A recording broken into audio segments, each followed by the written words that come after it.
Naga Sastra dan Sabuk Inten. Audiobook, novel silat. Cerita, Esa Mintarja. Bab 75. Tiba-tiba salah seorang yang baru datang itu dengan nafas tersengal-sengal berteriak, "Bunuh saja mereka semua, bunuh saja." "Bunuh, bunuh," sahut yang lain. Wanamerta menjadi semakin cemas. Dengan demikian permusuhan antara orang-orang Banyu Biru itu akan bertambah menjadi-jadi. Karena itu Wanamerta segera bertindak. Ia mengharapkan pertanggungan jawab sepenuhnya terletak di bahunya, setidak-tidaknya pada Sendang Papat. Maka segera ia meloncat maju sambil berteriak, "Jangan ganggu mereka. Biarkan mereka bertempur dengan jujur." Beberapa orang menjadi heran mendengar kata-kata Wanamerta itu. Mereka benar-benar tidak tahu maksudnya. Mereka mengira bahwa Wanamerta pun akan sependapat dengan mereka.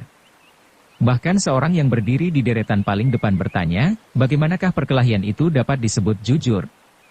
Adi Sendang Papat hanya seorang diri tanpa senjata, harus melawan 5 orang bersenjata. Wanamerta melangkah maju semakin dekat. Ia tidak melihat kesulitan pada Sendang Papat, karena itu ia menjawab, "Jangan takut. Malah kalian harus bangga bahwa Sendang Papat bertempur melawan 5 orang sekaligus. Lihatlah apa yang akan terjadi."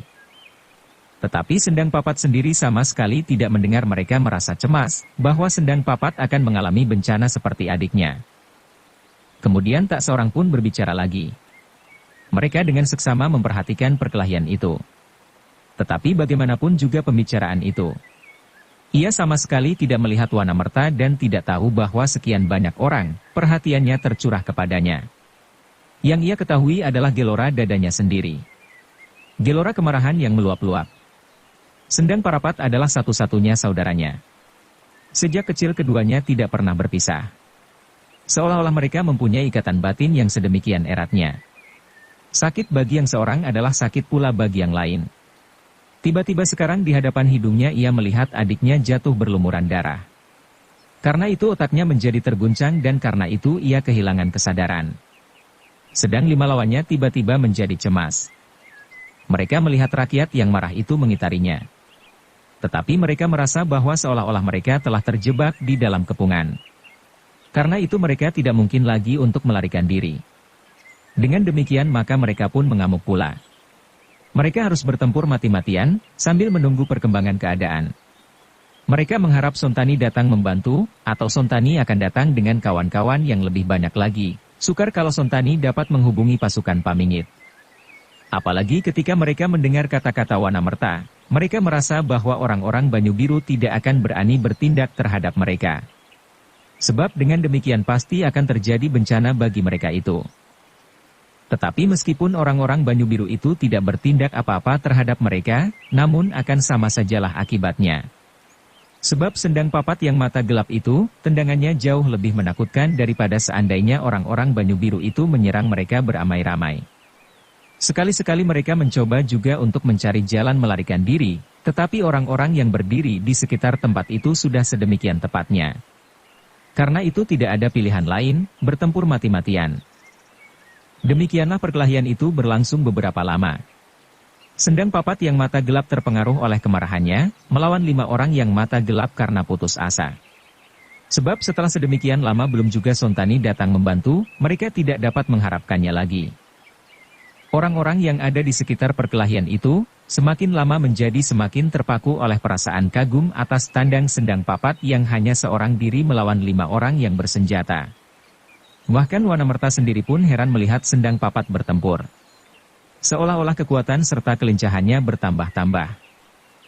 Bahkan seolah-olah ia bergerak tidak atas kehendak dirinya. Demikianlah seorang yang sedang meluap-luap. Tanpa sesadarnya sendiri segala ilmu yang tersimpan tercurah seperti hujan yang melimpah. Apa yang terjadi kemudian adalah sangat mengejutkan. Tiba-tiba Sendang Papat berhasil merampas sebuah belati dari salah seorang lawannya, dan sebelum seorang sempat melihatnya, terdengarlah sebuah teriakan nyaring, dan salah seorang dari lawan-lawannya itu rubuh di tanah. Darah yang merah menyembur dari dadanya. "Sendang Papat!" teriak Wanamerta cemas. Tetapi Sendang Papat sama sekali tidak mendengarnya. Bahkan sesaat kemudian seorang lagi mengaduh keras dan menggelepar tak berdaya. Tiga orang yang lain, betapapun mereka tak mengenal takut pada mulanya, namun setelah mereka melihat kenyataan itu, hati mereka pun berdesir. Sekali lagi mereka mencoba melihat keadaan sekeliling mereka, dan tiba-tiba mereka berteriak sambil meloncat ke arah orang-orang yang sedang menyaksikan perkelahian itu. Beberapa orang terkejut dan bergerak mundur. Dengan serta-merta, mereka mendesak menyusup ke dalam kepepatan orang-orang yang merubungnya. Tetapi agaknya salah seorang dari mereka mengalami nasib yang malang. Sendang Papat sempat menangkap lehernya dan tanpa ampun lagi, belati kecilnya menyusup di antara tulang-tulang iganya. Terdengar sekali ia memekik tinggi, kemudian terdiam untuk selama-lamanya. Tiga orang telah menggeletak berlumuran darah yang mengalir dari mulutnya. Namun agaknya Sendang Papat sama sekali belum puas. Dengan marahnya ia berteriak nyaring, "Tangkap iblis-iblis itu!" Orang-orang yang mengaguminya, tiba-tiba menjadi cemas pula melihat wajah anak muda yang menjadi liar itu. Mereka hanya dapat menyibak ketika Sendang Papat meloncat mengejar dua orang lagi yang mencoba menyelamatkan diri. Mereka, yang berdiri memagar lingkaran pertempuran itu, malahan terpaku diam, dan membiarkan kedua orang lawan Sendang Papat itu menyusup di antara mereka, dan membuat keributan bagian belakang lingkaran itu. Untunglah bahwa malam itu cukup gelap. Sinar obor yang menyala agak jauh dari tempat itu, sama sekali tertutup oleh bayangan-bayangan orang-orang yang bergerak-gerak di sekitar tempat itu. Dengan demikian maka Sendang Papat mendapat banyak kesulitan untuk menemukan kedua orang yang melarikan diri menyusup di antara sekian banyak orang yang kemudian dari ujung lapangan mereka meloncat ke dalam gerumbul-gerumbul di tepi tanah lapang itu. Ketika Sendang Papat tidak berhasil menemukan kedua orang lawannya, menjadi semakin marah. Seperti orang yang hilang ingatan ia berteriak, "Hai, orang-orang baju biru, di mana kedua orang gila itu? Kenapa kalian hanya diam menonton seperti menonton tayub? Hi, di mana? Di mana?" Tak seorang pun menjawab. Sendang Papat dengan liar memandang ke segenap arah. Namun kedua orang itu tak dapat diketemukan. Tiba-tiba mata Sendang Papat menyangkut pada seperangkat gamelan, obor-obor yang menyala-nyala, beberapa dingklik dasaran tuak dan minum-minuman semacamnya, air tape yang dikentalkan, badek dan sebagainya. Hatinya yang marah itu pun menjadi semakin menyala seperti obor-obor itu dibongkok bersama-sama. Gamelan yang seperangkat itu pun merupakan salah satu sumber kemunduran akhlak di Banyu Biru, merupakan salah satu sebab rakyat Banyu Biru kehilangan gairah pada perjuangannya. Sendang Papat adalah seorang penari yang mencintai gamelan seperti ia menyayangi pakaian-pakaiannya. Tetapi gamelan yang seperangkat ini, yang berada di tanah lapang untuk mengiring tayub dan mabuk-mabukan, adalah gamelan yang mengkhianati kemurnian seni, serta menerapkan seni dalam perjuangan yang tak terkendali. Tiba-tiba Sendang Papat meloncat sambil berteriak, "Ih, orang-orang Banyu Biru, adakah kalian masih akan menyelenggarakan tari-tarian gila seperti malam-malam yang pernah kau lalui dengan gila-gilaan?" Tak seorang pun yang menjawab. Memancing ketegasan mereka. "Dengar," teriak Sendang Papat, "aku akan membakar gamelan yang telah menghantarkan kalian pada keadaan yang cemar ini. Kalau kalian keberatan, lawanlah aku. Tetapi kalau kalian sependapat, ikutlah aku." Juga tak seorang pun menjawabnya. Karena itu tiba-tiba dengan sigapnya Sendang Papat berlari ke arah gamelan yang dibencinya itu. Dengan tangkasnya pula tangannya menyambar sebuah obor di tangan kiri dan satu obor lagi di tangan kanan. Dilemparkannya kedua obor itu ke tengah-tengah jajaran gamelan itu. Tidak hanya dua obor, tetapi 3, 4 dan lampu-lampu minyak di dingklik-dingklik itu disepak-sepaknya. Bahkan kemudian orang-orang yang melihat perbuatannya itu menjadi terpengaruh pula. Dengan serta mereka pun tiba-tiba sambil berteriak-teriak mencabut segala obor yang berada di tanah lapang itu dan dilemparkan bersama-sama ke arah seperangkat gamelan itu. bakar saja," teriak mereka bersama-sama. Obor-obor itu pun kemudian menyala berkobar-kobar. Minyak yang berada di dalam bumbung pun kemudian tumpah ruah dan membasahi gamelan-gamelan itu. Karena itulah maka sesaat kemudian, api pun menyala-nyala dengan garangnya, seolah-olah hendak menyentuh langit. Lidah api yang dihembus angin perlahan-lahan, bergoyang-goyang seperti penari-penari yang menari-nari dengan riangnya di atas gamelan yang sedikit demi sedikit hangus dimakannya. Tanah lapang itu kemudian menjadi terang benderang. Beberapa orang berusaha menyelamatkan dagangan-dagangan mereka. Tuak, minuman-minuman biasa, makanan dan apa saja di atas dasaran mereka. Tetapi api mengamuk demikian hebatnya. Dingklik-dingklik, Warung-warung kacang itu pun dalam sekejap telah lenyap dalam pelukan penari maut yang menari-nari dengan iringan lagu derak berderaknya gamelan dan bambu-bambu yang terbakar. Orang-orang Banyu Biru itu seperti kelompok orang-orang yang kehilangan akal dan kesadaran. Mereka menghancurkan apa saja yang dapat mereka pegang di tanah lapang itu. Kembali Wanamerta menekan dadanya. Keadaan berkembang sedemikian cepatnya. Tetapi ia tidak menyalahkan Sendang Papat. Sebab telah jatuh korban di pihaknya, karena kelicikan lawannya. Yang dipikirkan kemudian, bagaimanakah tanggapan Mahesa Jenar atas kejadian ini? Kejadian yang terang tidak dikehendakinya. Tetapi kalau Mahesa Jenar mengalami sendiri peristiwa-peristiwa ini, maka ia pun akan dapat mengerti. Api semakin lama semakin tinggi menggapai-gapai di udara. Asap yang hitam membubung tinggi ke langit. Melihat api serta asap itu, Wanamerta dapat memperhitungkan keadaan. Mau tidak mau, cahaya merah yang mewarnai kehitaman malam itu pasti akan dapat dilihat oleh orang-orang Lembu Sora. Karena itulah maka mereka pasti akan datang. Dan dengan demikian keadaan akan bertambah buruk. Karena itu, selagi masih ada kesempatan Wanamerta ingin mencoba menghindarkan orang-orang Banyu Biru dari bentrokan-bentrokan yang lebih besar. Dengan demikian ia menyusup di antara orang banyak yang seperti anak-anak bermain api mendekati Sendang Papat. Ketika ia sudah berdiri di belakang anak muda itu ia menggamitnya, Sendang Papat menoleh ke arahnya. Matanya masih merah diwarnai kemarahan yang meluap-luap. Wanamerta beragu sejenak, tetapi akhirnya ia berkata, "Sendang, hentikan permainan ini." Sendang Papat memandang wajah Wanamerta dengan kecewa, bantahnya, "Aku harus membunuh semua orang yang telah bersetuju untuk membunuh adikku." "Baiklah Sendang, aku akan membantumu." "Tetapi tidak sekarang dan tidak dalam kesempatan ini," jawab Wanamerta lunak. "Kapan aku dapat melakukannya?" "Mereka sudah mulai sekarang," bantah Sendang Papat. "Bukan sekarang Sendang, bahkan telah lama. Dan selama ini kami masih mencari-cari jalan untuk menyelesaikan masalah kita dengan orang-orang yang telah keblinger itu." Wanamerta mencoba memberikan penjelasan. "Aku tidak sabar lagi. Adikku telah terbunuh, dan masih adakah orang yang akan berusaha menyalahkan aku?" sahut Sendang Papat. "Tidak Sendang, tidak. Kau tidak bersalah. Kau berusaha membela adikmu, yang hanya merupakan salah seorang dari mereka yang menjadi korban peristiwa-peristiwa semacam ini. Tetapi ketahuilah bagaimana sekiranya Lembu Sora datang ke tanah lapang ini," bertanya Wanamerta. "Bagaimanakah kalau terjadi bentrokan antara orang Banyu Biru dengan pasukan Lembu Sora? Aku akan berdiri paling depan. Akan aku bunuh mereka semua, atau aku yang terbunuh?" jawab Sendang Papat lantang. Wanamerta menjadi kebingungan. Meskipun apabila Lembu Sora itu benar-benar datang, ia tidak akan mengingkari tanggung jawab. Sebab ialah orang tertua dari rombongannya. Sebelum Wanamerta dapat menguasai perasaan Sendang Papat yang meluap-luap itu, tiba-tiba terdengar dari kejauhan derap kaki kuda. Dada Wanamerta pun berdesir. Itulah pertanda bencana akan datang. "Sendang, jangan biarkan korban menjadi semakin banyak," berbisik Wanamerta. Tetapi Sendang Papat tidak mendengarnya. Yang didengar adalah derap kuda yang mendatangi tanah lapang itu. Tiba-tiba wajahnya menjadi terang. Tampaknya ia menjadi gembira sekali, seperti kanak-kanak yang mendapat mainan. Sesekali ia meloncat dengan lincahnya. Untuk kemudian menghambur menyongsong derap kuda yang semakin lama semakin dekat. Beberapa orang yang melihatnya ikut berlari-lari di belakangnya. Mereka pun tiba-tiba menjadi gembira pula. Dari dalam gelap, di balik tikungan jalan, muncullah beberapa orang berkuda. Mereka adalah orang Lembu Sora dari Pamingit.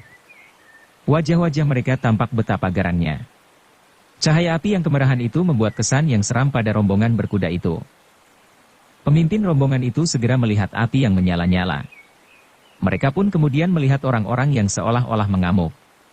Segera kemarahan menjalar di dada mereka. Apalagi ketika mereka melihat beberapa orang menyongsong kedatangan mereka dengan senjata pemukul, bambu dan kayu dan apa saja yang mereka ketemukan. Pemimpin laskar itu segera memberikan perintah, dan bertebaranlah orang-orang berkuda itu ke segenap penjuru. Mereka memacu kuda mereka tanpa memperhitungkan banyak orang di lapangan itu. Beberapa orang terdorong jatuh dan bahkan ada di antaranya yang terlanggar dan terbanting di tanah. Beberapa orang berteriak-teriak mengancam dan mengumpat-umpat. Sendang Papat menjadi kecewa ketika rombongan itu terpencar-pencar seperti orang kesurupan. Ia berlari-lari mengejar kuda-kuda itu. Tetapi, kuda-kuda itu berputar-putar dan menginjak-injak yang ada di jalannya. Melihat sikap itu, Sendang Papat menjadi semakin marah. Bahkan Wanamerta pun menjadi marah pula. Ia tidak pernah membayangkan, demikian orang Pamingit memperlakukan orang Banyu Biru itu. Dianggapnya sapi gembalaan, yang dapat digiringnya dengan pecut dan tongkat pemukul. Tetapi bagaimanapun kepalanya masih tetap dingin. Berbeda dengan Sendang Papat yang diikuti segenap orang yang berada di tanah lapang itu. Mereka pun segera memberikan perlawanan. Orang banyak itu pun mengamuk sejadi-jadinya. Tetapi apa yang dapat mereka lakukan tidak banyak. Mereka adalah orang yang tidak begitu banyak mendapat didikan keprajuritan. Dengan demikian perlawanan mereka pun tidak banyak berarti. Hanya Sendang Papatlah yang mampu menghadapi bahaya yang mengancam dirinya. Ketika seekor kuda dengan kencangnya berlari menerjangnya, dengan segala kekuatan ia mendesak orang di sekitarnya untuk menghindar. Namun demikian kuda itu lewat di sampingnya, demikian ia meloncat ke atas punggungnya.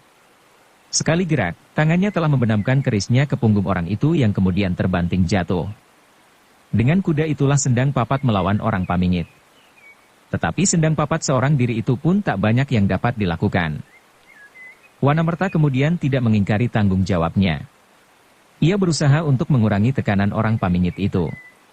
Namun akhirnya satu demi satu jatuhlah korban. Sedang keributan di tanah lapang itu pun semakin menjadi-jadi pula. Akhirnya Wanamerta menganggap bahwa bentrokan itu harus segera diakhiri. Ia tidak mau melihat orang kecil menjadi korban. Karena itu segera Wanamerta berteriak, "Hindarkan diri, hei orang Banyu Biru. Hindarkan diri kalian." Sekali dua kali suara Wanamerta itu tenggelam saja dalam gemuruhnya teriakan rakyat yang marah serta teriakan orang Pamingit yang memaki-maki. Tetapi ia tidak putus asa. Diulanginya lagi kata-katanya sekali dua kali. Kemudian terdengar ia berteriak keras, "Hei orang Banyu Biru yang setia. Jangan terlalu bodoh melawan orang berkuda itu. Tinggalkan mereka. Hindarkan diri kalian dari injakan kuda-kuda itu." Beberapa orang mendengar teriakan Wanamerta, mereka mulai berpikir. Apakah mereka akan dapat melawan orang berkuda itu? Sedangkan di hadapan mereka korban jatuh bertambah lagi. Apalagi orang Pamingit yang juga menjadi gila itu menghunus pedang mereka. Meskipun demikian Sendang Papat bertempur seperti burung sikatan. Ia menyambar dengan lincahnya di atas kudanya. Namun tidaklah banyak yang dapat dikerjakan. Ketika Wanamerta berteriak sekali lagi, suaranya mulai dapat perhatian. Meskipun beberapa orang yang meluap-luap perasaannya, seolah-olah tidak akan meninggalkan tanah lapang itu meskipun seandainya mereka harus terbunuh, tetapi terdengar Wanamerta berkata, Hindarkan diri kalian. Jangan mati tanpa arti. Tenaga kalian masih sangat diperlukan oleh tanah kelahiran ini. Tetapi nanti dalam kesempatan yang lebih baik, di mana kalian membawa senjata di tangan kalian." Demikianlah, kemudian orang Banyu Biru itu sadar akan keadaan yang tidak berimbang. Karena itulah mereka mengikuti nasihat Wanamerta yang selalu diulang-ulang. Beberapa orang meloncat dan berlari meninggalkan lapangan itu. Kuda orang Pamingit itu pun menjadi liar pula. Mereka berlari-lari mengelilingi lapangan seperti serigala lapar. Di atas punggung mereka itu pun duduk orang gila yang liar seperti beruang alasan. Orang berada di lapangan semakin berkurang jua. Satu-satu mereka mencoba menghindarkan diri mereka dengan janji di dalam dada apabila datang saatnya maka akan mereka serahkan jiwa raga mereka sebagai tebusan atas kehilafan mereka selama ini. Tetapi kali ini, mereka tidak akan mati tanpa arti. Beberapa orang berkuda mencoba mengejar mereka namun mereka itu pun segera meloncati pagar batu dan menyusup pagar bambu, tenggelam dalam gerumbul yang gelap. Sendang Papat masih saja bertempur terus. Ia sama sekali tidak memperhitungkan lagi keadaan yang dihadapinya. Ia tidak mau melihat kenyataan bahwa akhirnya ia harus bertempur seorang diri. Demikianlah kemudian 3 orang berkuda bersama-sama menyerangnya. Sendang Papat memang tangkas. Tetapi ia tidak dapat melawan ketiga-tiganya sekaligus. Ia mencoba untuk memutar kudanya, menghindar ke samping. Tetapi kuda lawannya itu akan melanggarnya. Disusul dengan yang seekor lagi dari arah lain. Sendang Papat segera menarik kekang kudanya, sehingga kuda itu terhenti. Seekor kuda lawannya berlari terus ke depan, tetapi seekor lagi benar-benar membenturnya. Tekanan itu ternyata terlalu berat bagi Sendang Papat sehingga ia pun kemudian terlempar dari punggung kudanya bersama-sama dengan penunggang kuda yang membenturnya. Keduanya jatuh bergulingan dan berusaha bangkit kembali. Demikian mereka berdiri, demikian mereka bertempur kembali. Tetapi dalam pada itu, kawan-kawannya pun telah siap pula untuk membantu. Wanamerta yang masih berdiri di tanah lapang melihat kesulitan yang bakal terjadi atas Sendang Papat. Ia tidak mau mengorbankannya.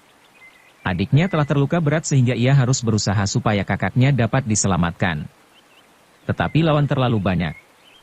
Untuk sesaat Wanamerta berbimbang hati.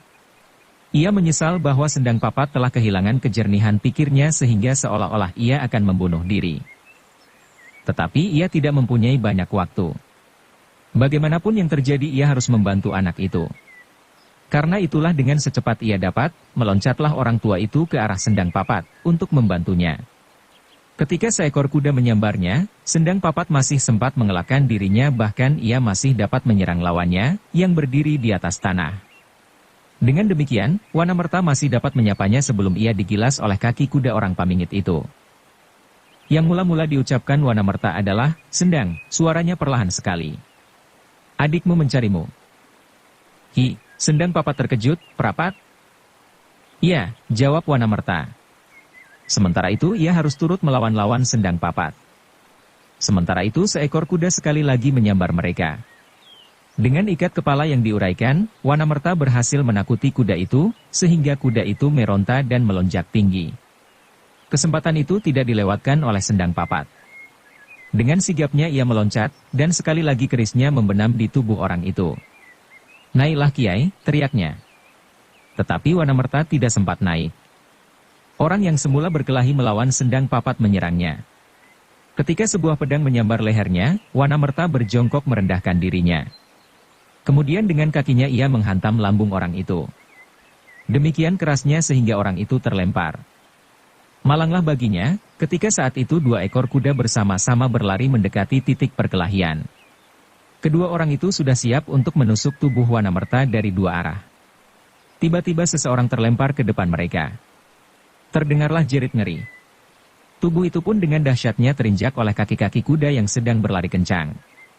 Wanamerta hanya melihat peristiwa itu sebentar saja. Ia pun segera berlari, meloncat ke atas punggung kuda, yang semula dipakai oleh Sendang Papat. Kuda itu, yang masih berdiri di tengah lapangan, menjadi terkejut dan berlari melingkar-lingkar. Untunglah Wanamerta segera dapat menguasainya. Dalam pada itu Sendang Papat sudah bimbang. Kalau semula ia sudah berketetapan hati untuk mati dengan membawa bela sebanyak-banyaknya, kini ia terpaksa berpikir kembali. Adakah Parapat masih hidup, pikirnya. Dan tiba-tiba Sendang Papat ingin mendapat penjelasan tentang adiknya.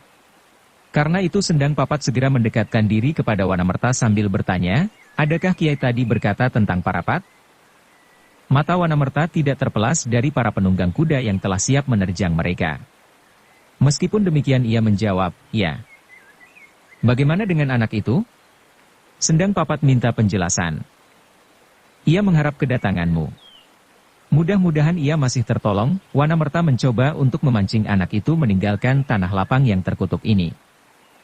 Sementara itu, ia melihat beberapa orang lain, yang semula mengejar-ngejar orang Banyu Biru telah memasuki tanah lapang kembali. Bahkan mereka pun segera bersiap pula untuk menyerang. Wanamerta melihat bahaya yang bertambah-tambah, sementara itu harapannya mulai timbul kembali. Mudah-mudahan Sendang Papat bersedia meninggalkan tanah lapang ini untuk melihat adiknya. "Tak cukup banyak waktu Sendang," kata Wanamerta pula, "adikmu cepat-cepat harus mendapat bantuan." "Di mana dia sekarang?" tanya Sendang Papat. "Ia disembunyikan di rumah Kiprana," jawab Wanamerta. Sendang Papat merenung sejenak. Di hadapannya orang-orang pamingit memacu kudanya ke arah mereka berdua. "Mereka datang, Kiai," kata Sendang Papat. Wanamerta telah melihat mereka pula. Segera ia menarik kekang kudanya memutar sekali, lalu berlari ke samping. "Pikirkan adikmu itu," katanya sebelum kudanya berlari. Sendang Papat tidak sempat menjawab. Seekor kuda lawan menyerangnya dengan cepatnya. Ketika sebuah pedang menyambarnya, dengan cepatnya ia melekatkan tubuhnya pada punggung kudanya. Hatinya berdesir ketika Sendang Papat merasakan angin sambaran pedang menghembus tengkuknya. "Hampir saja," desisnya. Karena itu Sendang Papat merasa bahwa lebih baik melawan orang-orang pamingit itu dengan pedang pula. Karena itu cepat-cepat ia meloncat turun memungut pedang dari seseorang yang telah tak berdaya untuk bangkit kembali. Dengan pedang itulah kemudian ia melawan setiap penyerangnya dengan kekuatan yang berimbang. Tetapi orang-orang pamingit itu pun bertambah-tambah pula. Sendang Papat melihat Wanamerta yang tua itu pun dapat bergerak mengagumkan. Di tangannya tiba-tiba saja telah tergenggam sebuah telempak, tombak bertangkai pendek. Agaknya ia pun merasa perlu untuk memegang sebuah senjata yang tidak terlalu pendek dalam pertempuran berkuda. Namun, meskipun demikian di dalam hati Sendang Papat mulailah timbul keraguan. Ia terpengaruh benar oleh kata-kata Wanamerta tentang adiknya. Karena itu selagi ia sempat, ia mendorong kudanya ke arah Wanamerta, dan dengan suara yang parau dan perlahan-lahan ia berkata, "Apakah kita lebih baik meninggalkan lapangan ini, Kiai?" "Demikianlah, untuk keselamatan adikmu. Ia membutuhkan perawatan," jawab Wanamerta. "Baiklah," jawab Sendang Papat. Tetapi sementara itu, Wanamerta memandang sekelilingnya dengan alis yang berkerut-kerut. Ia melihat perubahan pada tata perkelahian lawannya. Wanamerta tidak lagi melihat mereka bersiap untuk menyerang satu demi satu atau berdua atau bertiga sekalipun. Yang dilihatnya adalah orang-orang pamingit itu mulai membuat sebuah gelang, mengelilingi mereka berdua. "Setan," desis Sendang Papat. "Mereka mengepung kita," sahut Wanamerta. Sendang Papat memutar kudanya untuk melihat keadaan di sekelilingnya. Ia melihat 10, bahkan lebih dari itu, orang-orang berkuda di sekelilingnya. Sedang di tengah lapang itu, ia melihat beberapa ekor kuda tak berpenumpang. 2-3 orang pamingit terbaring di antara beberapa orang Banyu Biru yang terluka dan bahkan ada yang terbunuh di tanah lapang itu. Suatu kekacauan yang mengerikan. Tetapi sementara itu, Wanamerta dan Sendang Papat harus berpikir tentang diri mereka. Ketika mereka melayangkan kembali pandangan mereka, mereka melihat perlahan-lahan kuda-kuda yang mengepung itu pun mulai bergerak maju. Wanamerta adalah seorang tua yang berpengalaman cukup. Karena itu segera ia mengetahui maksud orang-orang pamingit itu. Maka desisnya, "Sendang, jangan beri kesempatan mereka bersama-sama menyerang. Kau lihat kelemahan mereka?" Sendang menggeleng lemah. Jawab Wanamerta. "Kita menyerang dari arah api. Aku harap mereka terganggu oleh cahaya yang silau itu. Kita tembus dinding yang bertentangan dengan arah cahaya. Secepat-cepatnya, sebelum datang yang lain, mereka sempat membantu," kata Wanamerta setengah perintah. Sendang Papat telah menangkap maksud orang tua itu. Ia memuji di dalam hatinya.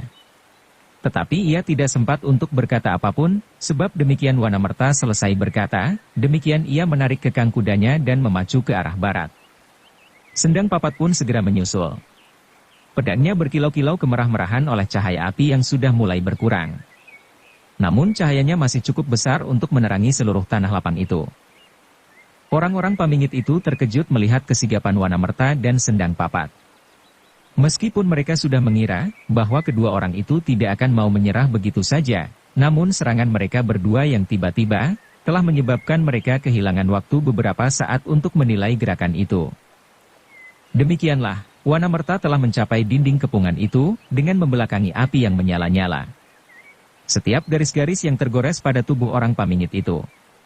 Setiap gerakannya pun dapat diketahuinya. Sebaliknya orang-orang itu hanya melihat bayangan hitam seperti terbang menerkamnya. Mereka tidak dapat melihat dengan jelas gerakan-gerakan apakah yang sudah dilakukan oleh dua hantu yang seakan-akan meloncat dari tengah-tengah itu. Karena itu mereka menjadi gugup. Tetapi sesaat kemudian, kawan-kawan mereka pun menjadi sadar. Mereka akhirnya mengetahui juga bahwa Wanamerta telah mengambil keuntungan dari cahaya api yang silau itu. Dengan demikian segera mereka pun bergerak maju mengejarnya. Ternyata perhitungan Wanamerta adalah tepat. Ia dapat mencapai dinding kepungan sebelum lawan-lawan mereka yang lain sempat membantu. Dengan telapaknya Wanamerta menyerang orang yang menghadang di hadapannya. Meskipun kemudian orang di kanan kirinya merapat, namun cahaya yang silau telah membuat untung Wanamerta dan Sendang Papat. Perkelahian yang terjadi kemudian tidak berlangsung lama. Mereka tidak dapat menahan kedua orang itu untuk menerobos kepungan mereka. Dengan demikian akhirnya Wanamerta berhasil keluar dari lingkaran maut itu bersama-sama dengan Sendang Papat. Tetapi Wanamerta kemudian tidak mau disilaukan oleh api yang memberinya keuntungan apabila ia harus melawan pengejarnya. Karena itu segera ia membelokkan arah kudanya ke kanan. Tetapi orang-orang pamingit itu telah mendapatkan kesadaran mereka. Sebagian dari mereka segera menyusul, dan sebagian lagi memotong jalan. Tetapi Wanamerta dan Sendang Papat telah melepaskan diri dari kepungan. Mereka dapat menghadapi lawan mereka dari satu arah. Meskipun demikian lawan mereka terlalu banyak. Sehingga kemudian ternyata bahwa Wanamerta dan Sendang Papat pun terdesak. Menghadapi keadaan yang demikian, kedua orang Banyu Biru yang gemblengan itu malahan telah membulatkan tekad untuk melawan sampai kesempatan terakhir. Dalam pada itu, ketika mereka sedang berkelahi mati-matian, tiba-tiba terdengarlah suara-suara anak muda tertawa. Disusul oleh sebuah aba dari antara mereka, "Ayolah, kita mulai." Yang berada di tanah lapang itu kemudian dikejutkan oleh munculnya 4 ekor kuda dari sudut tanah lapang itu. Kemudian seekor lagi ditunggangi oleh seorang anak muda yang tampan, bertubuh tegap dan berdada bidang. Agaknya anak muda yang terakhir itulah yang telah mengucapkan aba-aba. Sedang keempat anak muda yang lain itu pun langsung menerjunkan diri ke kancah pertempuran. "Ayolah Kiai," teriak salah seorang di antaranya, "aku berada di pihak Kiai dan Paman Sendang Papat." Wanamerta heran melihat kedatangan mereka. Demikian juga Sendang Papat. Wanamerta adalah orang Banyu Biru sejak pangrantunan. Tetapi terhadap anak-anak muda itu ia belum begitu mengenal. Sedang mula-mula Sendang Papat pun agak ragu, siapakah yang telah datang tepat pada saatnya membantu mereka berdua. Tetapi Wanamerta dan Sendang Papat belum sempat bertanya tentang mereka. Pertempuran itu menjadi kian sengit. Keempat anak muda itu pun berkelahi dengan tekad yang menyala-nyala. Dengan demikian pekerjaan Sendang Papat dan Wanamerta menjadi berkurang. Lawan-lawan mereka setidak-tidaknya telah berkurang dengan 4 orang, yang harus melayani keempat anak muda yang bertempur dengan tenaga yang penuh. Namun agaknya keempat anak muda itu masih kurang pengalaman, sehingga meskipun mereka bertempur mati-matian, tetapi ternyata bahwa mereka tidak lebih dari setiap orang dari laskar Pamingit itu. Sehingga dengan demikian, pertempuran itu pun hampir tak terpengaruh oleh kehadiran keempat orang itu. Meskipun demikian, kesempatan untuk menjaga diri bagi Wanamerta dan Sendang Papat adalah jauh lebih besar dari semula. Maka semakin lama pertempuran itu pun menjadi semakin keras. Orang-orang Pamingit yang tidak segera dapat menyelesaikan pekerjaan mereka itu pun menjadi marah dan bertempur semakin liar. Karena jumlah mereka lebih banyak maka kemudian mereka pun berhasil sedikit demi sedikit menguasai keadaan, sehingga pertempuran itu pun menjadi berat sebelah. Ternyata yang menjadi pusat perhatian mereka adalah Wanamerta dan Sendang Papat. Sedang terhadap keempat anak muda itu mereka hanya sekedar memberikan perlawanan untuk menjaga mereka supaya mereka tidak dapat langsung membantu Wanamerta dan Sendang Papat. Dalam keadaan yang demikian itu, maka tiba-tiba pemuda yang seorang lagi yang masih duduk diam di atas punggung kudanya di tepi lapangan itu tertawa terbahak-bahak. Suaranya itu sangatlah menarik perhatian. Baik orang Pamingit maupun Wanamerta dan Sendang Papat. Bahkan kawan-kawannya pun menoleh kepadanya. "Permainan yang jelek," katanya. "Tidakkah kalian dapat berkelahi lebih baik?" "Apakah yang jelek?" jawab salah seorang temannya. "Kalian hanya mampu berputar-putar seorang penari jatilan di atas kuda kepang," jawab anak muda itu. Kawan-kawan anak muda itu tak ada yang menjawab. Tetapi pertempuran masih berlangsung terus. Sehingga kemudian terdengar ia berkata pula, "Kiai Wanamerta dan Paman Sendang Papat pun agaknya sudah terlalu payah."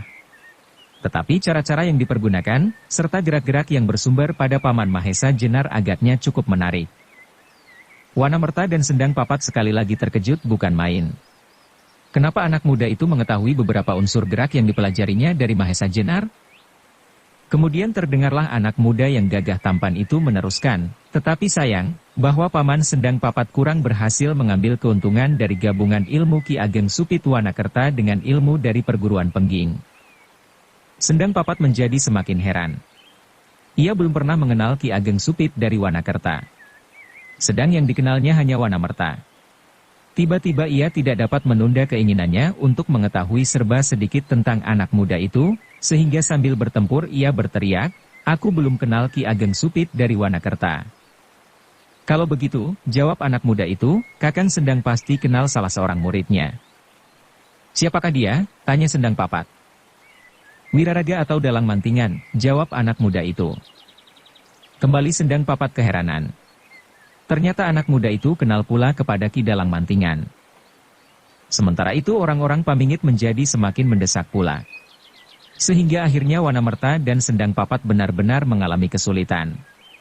Dalam keadaan yang demikian itulah tiba-tiba anak muda yang masih berdiam diri di pinggir tanah lapang itu berkata lantang, "Maafkan aku Kiai Wanamerta dan Kakang Paman Papat kalau aku ikut campur pula dalam pertempuran ini."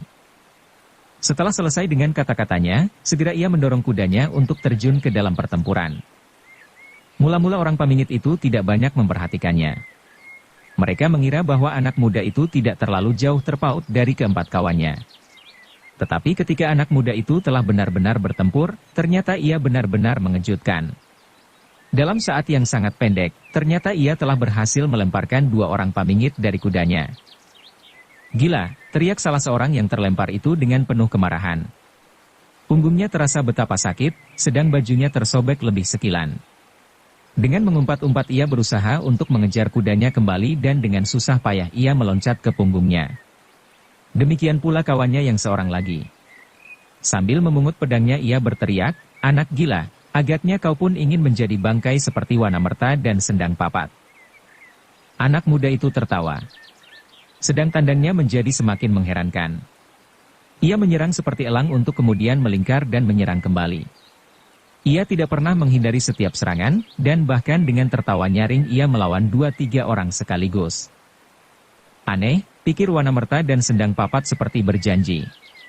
Perhatian orang-orang Pamingit kemudian lebih banyak tertuju kepadanya daripada Wanamerta dan Sendang Papat. Apalagi mereka berdua pun menjadi seolah-olah penonton yang keheranan. Demikian juga keempat kawan-kawannya. Anak muda itu, yang bertubuh tegap dan kekar dan tampan, bertempur seperti anak bermain kejar-kejaran. Wajahnya sama sekali tidak menunjukkan kesungguhan.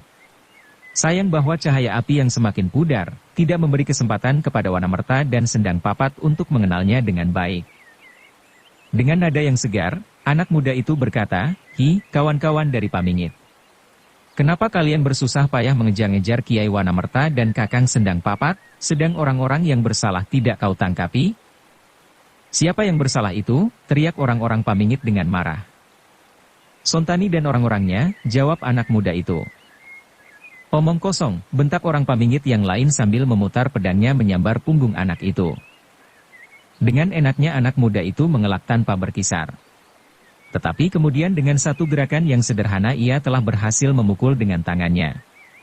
Ya, dengan tangannya, pergelangan tangan orang yang menyerangnya, sehingga terdengar ia mengaduh perlahan, dan pedangnya terpelanting jatuh di tanah. Orang itu menggeram marah, tetapi ia memacu kudanya menjauhi anak muda itu, sebelum ia berhasil mendapatkan sebilah pedang yang lain yang dipungutnya dari seorang kawannya yang telah terbaring di tanah. Anak muda itu masih bertempur dengan lincahnya. Wanamerta dan Sendang Papat seolah-olah terbebas sama sekali dari perkelahian itu. Mereka kini tinggal menghadapi seorang-seorang. Sedang yang lain lebih banyak mencari perhatian untuk menjatuhkan pemuda itu lebih dahulu. Dengan tertawa anak muda itu kemudian terdengar berkata, "Hi, kawan-kawan Pamingit. Demikianlah kira-kira yang akan kalian alami, kalau kalian pada suatu saat terpaksa bertempur melawan Arya Salaka." "Arya Salaka," ulang salah seorang daripadanya, sedangkan dalam hati Wanamerta dan Sendang Papat tertarik pula pada kata-kata itu. "Ya, Arya Salaka dapat bertempur jauh lebih baik lagi. Aku hanya menirukan beberapa bagian dari ilmunya," anak muda itu melanjutkan. Tak ada yang terdengar menjawab perkataannya. Tetapi orang-orang Pamingit itu agaknya menjadi semakin marah. Namun mereka harus melihat kenyataan bahwa mereka tidak akan mampu melawan anak muda itu bersama-sama dengan Wanamerta, Sendang Papat dan keempat anak-anak muda yang lain, yang menganggap perkelahian itu seperti permainan saja. "Arya Salaka dapat memukul hancur kepala kuda yang kalian naiki hanya dengan tangannya," anak muda itu meneruskan. Dan tiba-tiba ia menyambar salah seorang lawannya, dan dengan gerak yang mengejutkan ia menghantam kepala kuda itu. Terdengarlah suara ledakan disusul dengan teriakan-teriakan anak-anak muda yang lain, seperti mereka melihat kawannya menang bertaruh. Kuda itu menggeliat dan memekik tinggi. Sesaat kemudian jatuh berguling untuk selama-lamanya. Dari kepalanya mengalir darah bercampur otak yang menghambur-hambur. Orang yang semula melekat di punggung kuda itu, juga terbanting. Seperti orang lumpuh ia menyaksikan kepala kudanya pecah. Tubuhnya terasa gemetar dan seolah-olah segala persendian tubuhnya terlepas satu sama lain. Hebat, hebat, teriak kawan-kawannya. Tetapi orang-orang Pamingit menjadi pucat karenanya. Hebat, desis Wanamerta dan Sendang Papat perlahan-lahan. Anak muda itu memutar kudanya sekali. Dan orang-orang Pamingit mulai menjauhinya. Lihatlah kepala kuda itu, katanya. Wajahnya yang cerah itu beredar berkeliling. Nah, siapa yang ingin kepalanya sendiri aku pecahkan seperti kepala kuda itu, katanya pula. Tak seorang pun terdengar menjawab. Orang-orang Pamingit itu pun telah berhenti menyerang dengan kuda-kuda mereka, tegak beberapa langkah berkeliling, seperti hendak mengepung anak muda itu. Namun tak seorang pun berani mendekati. Nah, ketahuilah bahwa Arya Salaka pun mampu berbuat demikian, katanya. Tetapi itu tidak mengherankan. Tiba-tiba salah seorang dari orang-orang Pamingit itu berkata. Mata anak muda itu pun menjadi redup. Dengan sudut matanya ia memandang orang Pamingit itu. Kau tidak heran? Ia tanya. Ternyata orang Pamingit itu menjadi gemetar. Tetapi ia malu untuk menunjukkan perasaan takutnya. Meskipun terbata-bata ia menjawab, Saung Sariti pun mampu melakukan.